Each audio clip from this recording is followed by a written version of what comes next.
Independent clause. An independent clause is a group of words that contains a subject and a verb. This type of clause makes sense on its own as a sentence. For example, Jane ate pasta.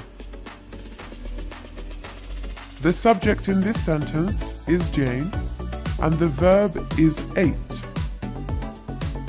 Another example is, Sam went to the park. The subject in this sentence is Sam, and the verb is went. As we can see from these examples, they make sense on their own, and they convey a complete thought. Dependent clause. A dependent clause is also a group of words that contains a subject and a verb. However, a dependent clause doesn't make sense on its own as a sentence. For example, because she was hungry. As we can see from this example, there's a subject and a verb. However, the clause doesn't make sense on its own, as it doesn't convey a complete thought. Therefore, we can combine the independent clause and dependent clause, like this. Jane ate pasta because she was hungry.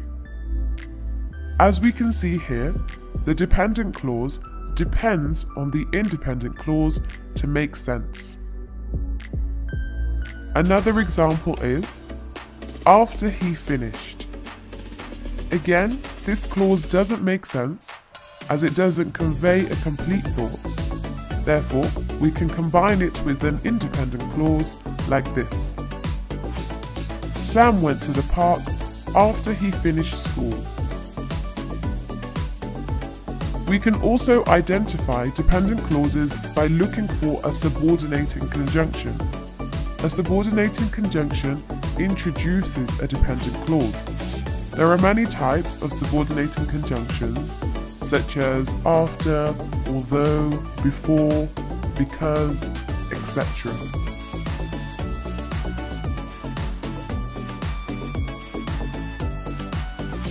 Now, test your knowledge by identifying whether each of the following is an independent clause or a dependent clause.